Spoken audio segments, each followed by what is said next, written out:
So, what's your name? How old are you? And what do you do? Uh, my name is Ben Palmer. I am 37 as of last week, and I am an illustrator who mostly works in Clayboard. Clayboard being kind of a do-it-yourself scratch board. Starts off white, add ink, and then you can remove it with like blades, or in my case, a lot of times isopropyl alcohol and upholstery needles. Yeah. That's awesome. Also, happy birthday again. Oh, thank you, man. Likewise. So what got you into art? What got you involved into this? Well, I've had a very active imagination since I was quite small, but for art in general, I'd say my mom, who is just a wonderful art teacher. She's, ever since I was little, she was just making cool things, different media.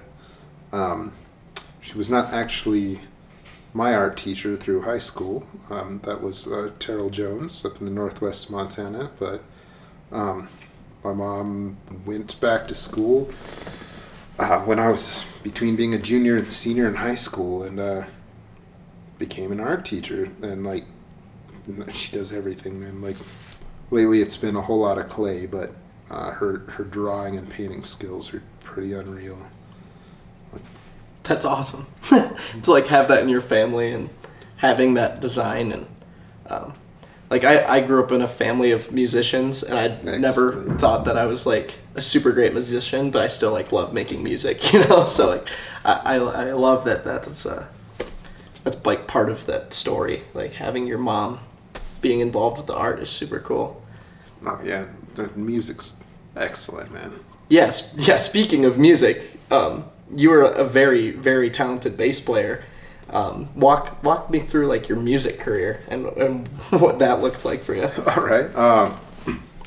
Gosh, so sometime in I don't junior high, perhaps, some friends were we're starting a band, we need a bass player, and I had just started, 2 weeks of guitar lessons, and my young man ego was just no, I'm a guitar player. And they're Ricky's already there and he's better than you.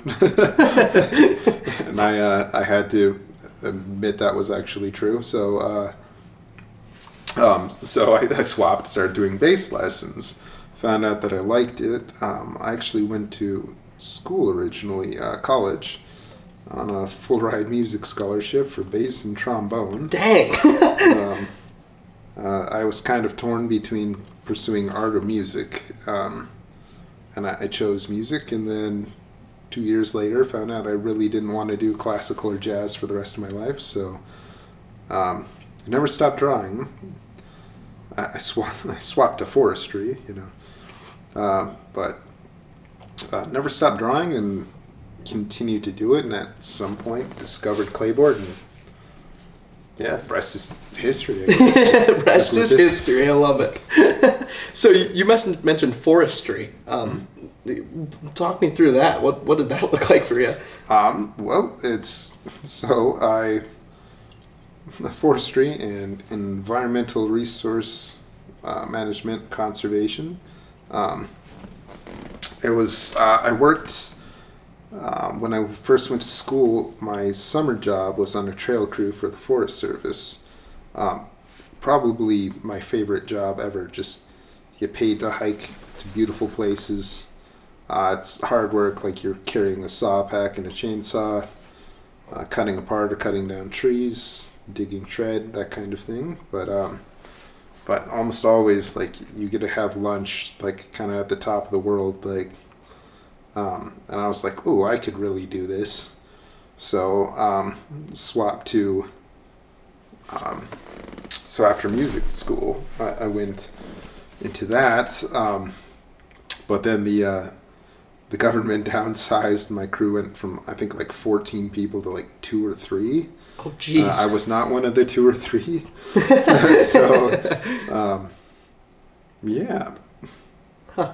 But the last real big person job that I had was working for a conservation nonprofit, which was getting back out into the woods, doing like sampling for like water quality in the northwest corner of the state.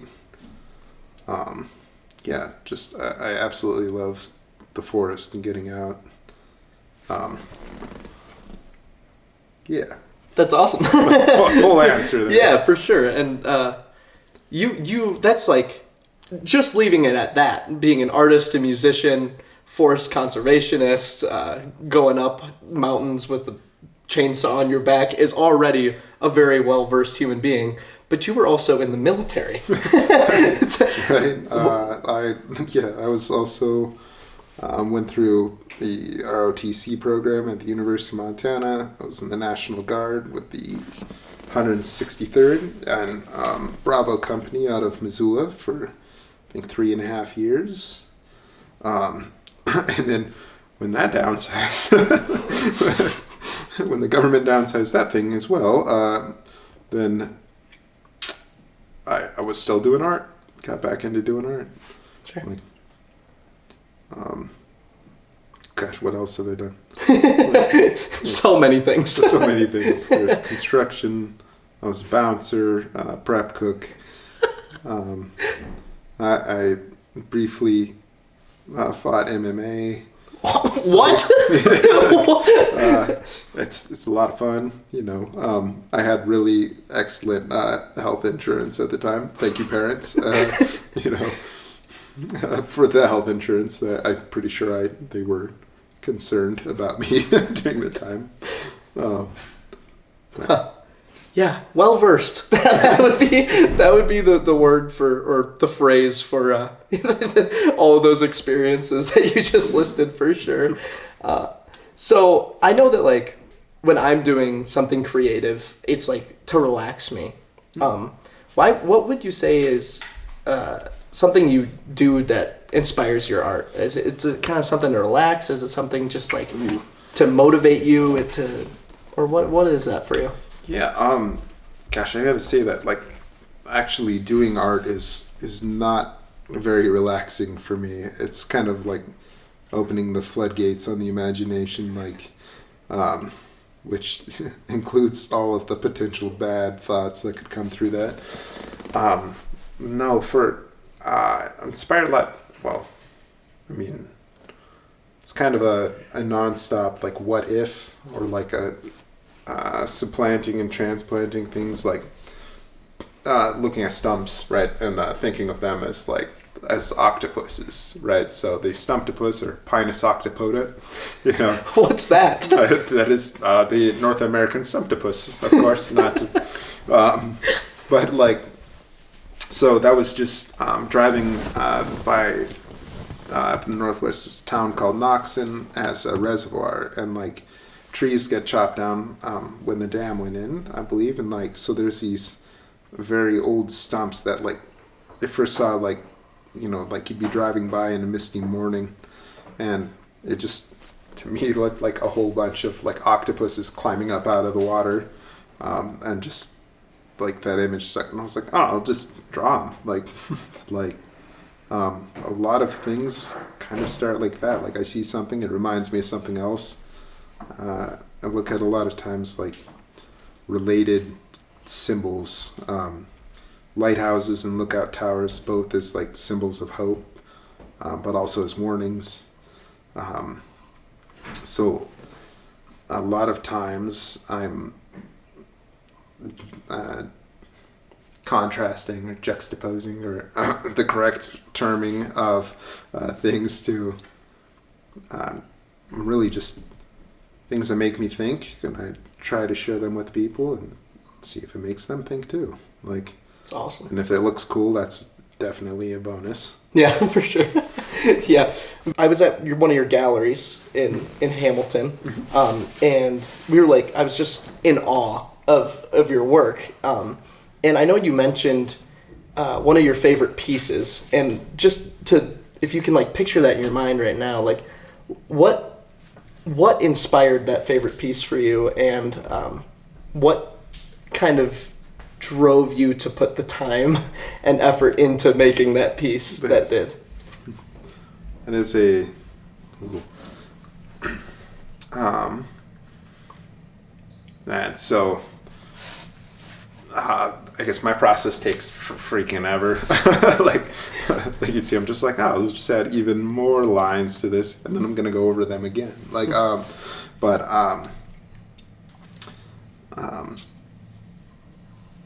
Gosh, I'll just glitch for a second here until I think of a good answer. There is a piece from a unreleased children's book that I made during COVID. It's an owl carrying a turtle with this light shining out of it, flying up through just these massive clouds, and there's a starscape above, and like the moon is just glowing. And I love the image of it. Like you can definitely tell what everything is, and like the lighting effect of it really worked. And it was like first time it was like a series of things where I was incorporating alcohol and like midtones into what should be permanent black ink. And I get a sense of like accomplishment and pride, like, whoa, like nailed it. Like, like that is excellent. And just, there's a great sense of like scope and depth and like, and a little bit of, I guess, curiosity to like what the heck is going on. Sure. And I kind of like that a lot of my stuff without context is a bit confusing. I mean, I'm drawing an octopus yo-yoing into letters right now, And that's the fun of it, though, Just, right? That's so awesome. Yeah. You have a lot of fun art stories, and just off the top of your head, what's like your favorite story revolving your life and your art and your work? And it could be music or whatever. Ooh.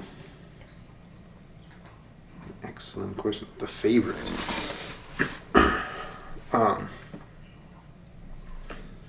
A recent favorite is I took full-size clayboards to the Hamilton Farmers Market I'll backtrack a little bit. So I started doing farmers markets just this last summer. And I started taking mason jar lids and doing basically the same kind of add ink and scratch it off process, except I was using toothpicks and like kebab skewers instead of needles and blades. But it gets kind of the same effect, and it's really quite small. And it's kind of cool, but it's a mason jar lid, and I was starting to feel I was getting known as the guy who did art on mason jar lids. And so I took some clayboards down to show that like I also do larger things, and they're much cooler. And just the reception of it was just wonderful. And like what blew my mind is I didn't adjust prices or drop anything. It was just kind of like an 8x10, like $700, $800, like not framed, just kind of sitting in a clear bag, and people just started buying them, and I was like, what? Like, and I was like, okay, don't argue with this. This is great. Like,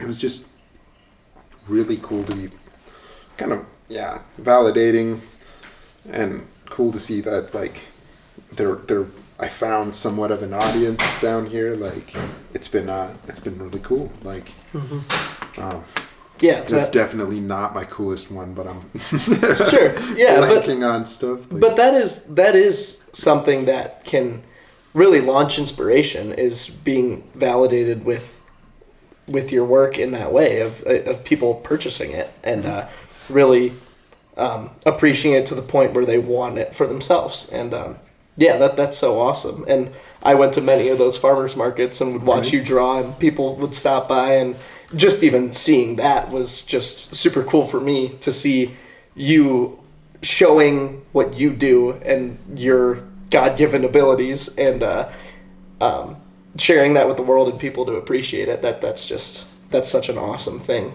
to have. I feel that's awesome, man. Yeah. Like, how about your biggest horror story with art? I know you have a couple of those, but gosh. So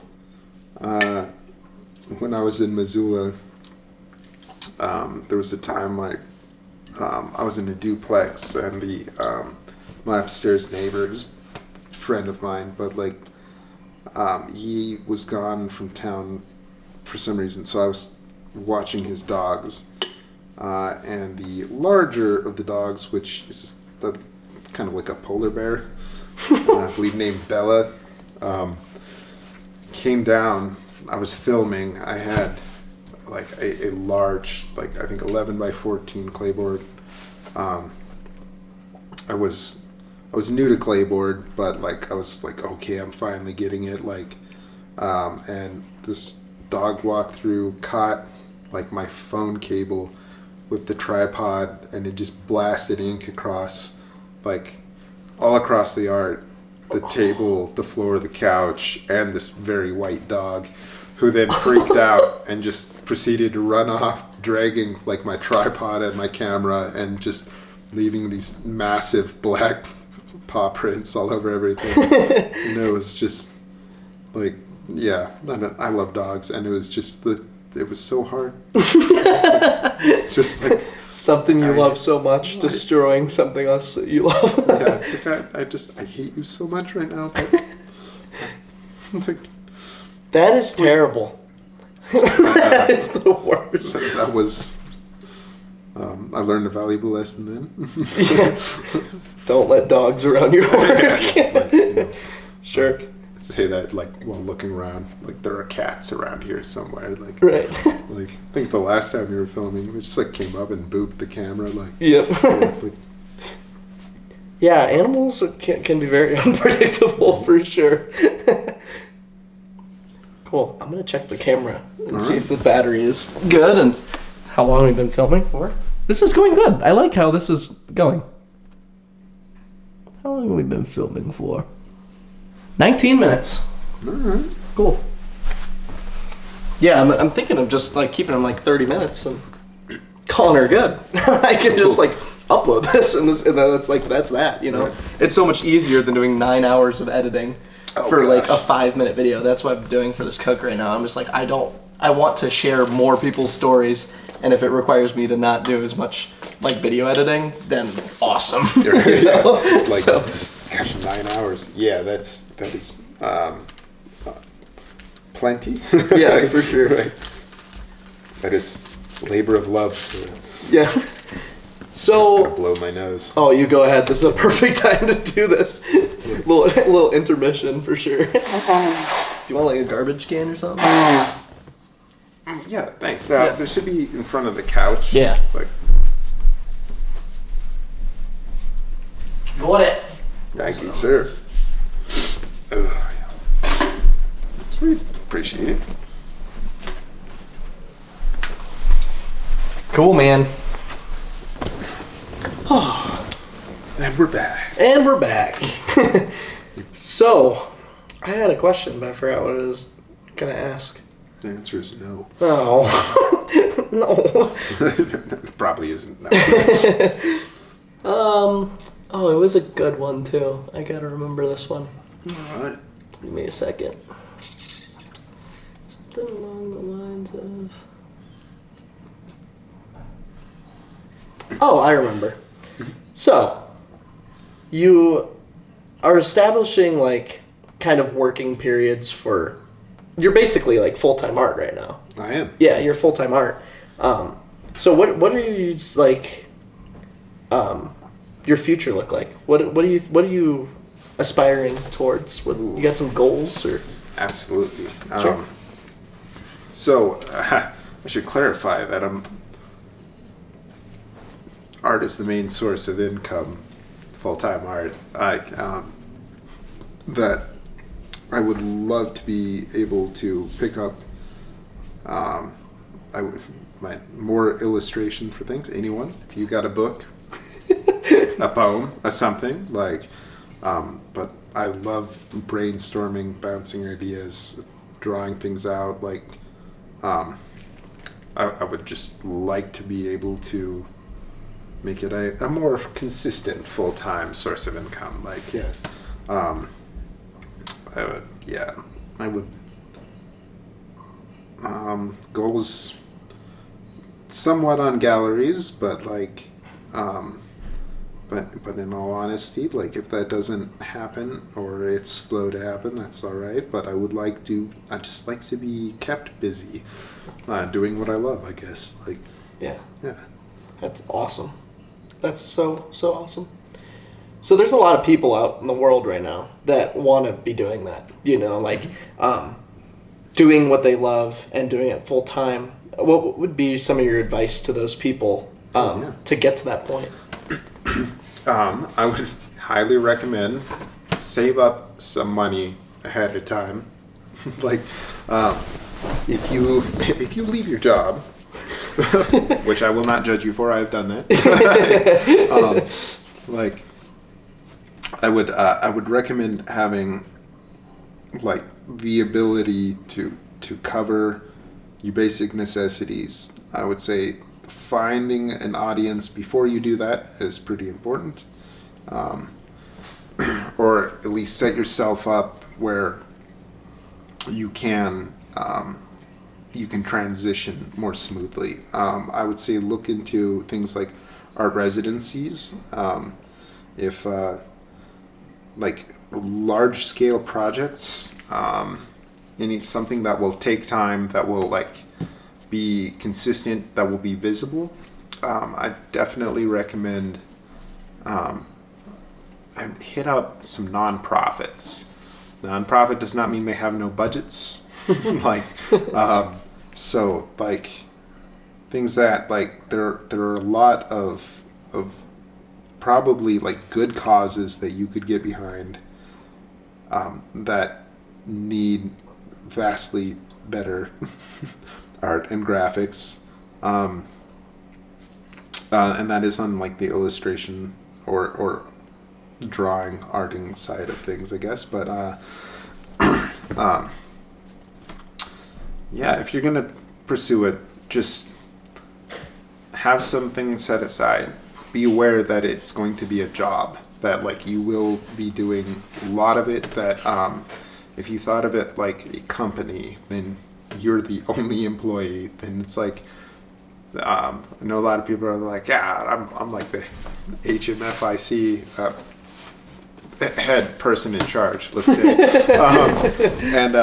It's like, yeah, you're in charge, but you're also shipping and handling your orders. You are customer service. You are like, you are the grunt as well. You're the janitor. Like, don't get ahead of yourself on just like, just understand that it will be a lot of work, and I'd say look into ways to streamline that as much as possible. Like, I started doing just known sizes, so like I price basically by size now. So it's like do not, okay, won't give an absolute, but would recommend that you avoid doing things for exposure. I would say that if you can do things that like they're exposed but you get paid, and like read the fine print on any deal, and be aware that you do have the power to write your own contracts, and like stick to it. Just be like, no, that is the price, that's the deal, no matter what kind of service you're providing. What else? Those are some awesome bullet points for sure. Yeah, that's super good stuff there. Like, just understand that like you will have to grind on things. Right. If you can get an agent, awesome. I do not have one, but again, if anybody's out there like, man, I would love to be an agent for this guy. Right. Yeah. Yeah, and that opportunity just in itself. Like that might be somebody's thing that they want to be doing full time. Like I want to be an agent for someone, and you find another person who wants to be full time, whatever that agent wants to contract out. Then it works out so well that collaboration. Yeah, that's awesome, man. Wait, one further point on it. Take care of yourself.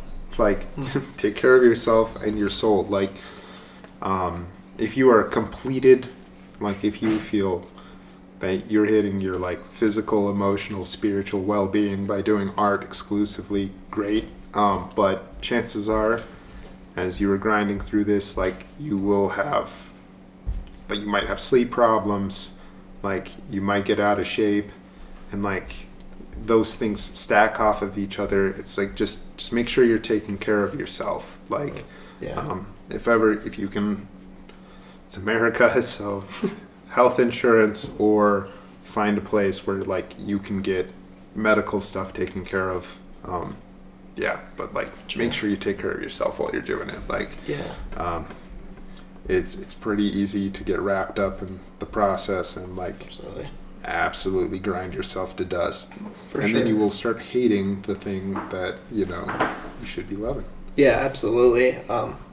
Something my dad always told me when I was like trying to pursue skiing as a career was that like, well, if you ski all the time, won't that just be redundant? Won't it just be work then? And it totally got me thinking. It's like if you do something enough, it can become redundant. So finding other things that you also enjoy and that will help you relax and will help you take care of yourself is it's so important.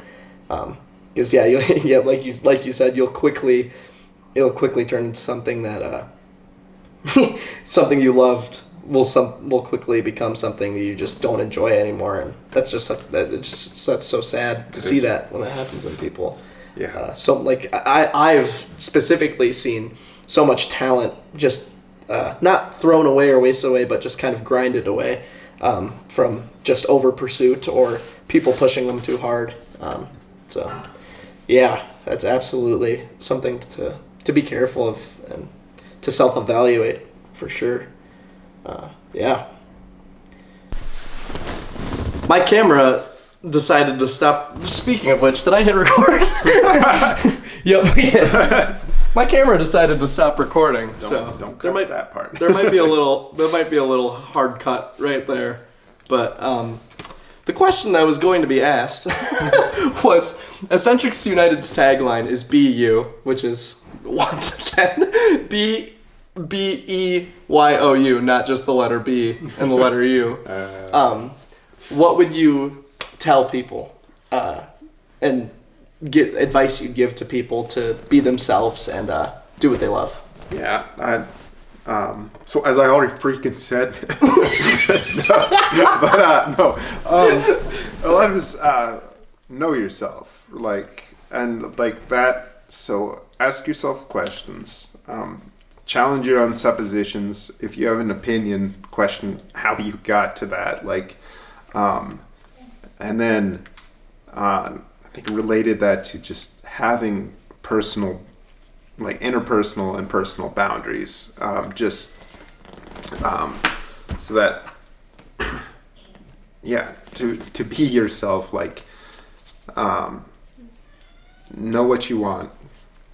And actually know it. Just challenge, your opinions and suppositions and how you got to the place where you think you know something. And if you actually know, awesome, keep that up. But and then surround yourself with people who, and if you can't surround yourself, that's all right. But you're just gonna follow the path. Keep trying, keep going. There'll be setbacks. You're gonna inevitably screw something up, and that's okay. Just forgive yourself, and then try again. And I think in boundaries. And but really if you can find people that can support you trying to be you, that's excellent. That's the right kind of people to have. And then if you find yourself going down like any kind of negativity or rabbit holes or, you know, second guessing stuff, like take the time to examine that, and then be willing to take the time to examine that, and then take care of yourself, like just as, you know, take care of your health as holistically as possible. So like physically, mentally, spiritually. If you have something that keeps you from doing that, like, all right. But no, just stick with it. Know yourself, and then keep going. Just keep doing it. Absolutely. That's awesome. And something that I already said, but was not recorded, was, that surrounding yourself with people is just so important. The 5 people that are closest to you is going to kind of be a mirror of who you actually are. And keep, it's better to keep 3 to 6 people that are really, really good for you and that are close to you and know you well around you, rather than 100 people who barely know you but are good friends and are fun to hang out with or whatever, you know. So is there anything you'd like to plug or anything that you would like to say or add in? Just what did I say last time? I talked about vaccines. Let's just get to know your neighbors. Like, be as kind and as open to things as you can, and don't give up. Just keep doing it. Like, whatever the thing is, whatever you're working on or struggling through, just continue on. Absolutely. Yeah. You are an investment to yourself. Absolutely. Well said. Yeah. I'm going to show you what he's working on now. Let's move the camera this way. Cool. It was recording this time, so that's nice. All right, this is what Ben's been working on. So many lines. Right. So awesome, man. We're getting to this thing, and like, but it'll be fancier, and there will be glow because I can do that with this medium. So it's awesome. Cool. And bubbles. Yay, Ben. Cool.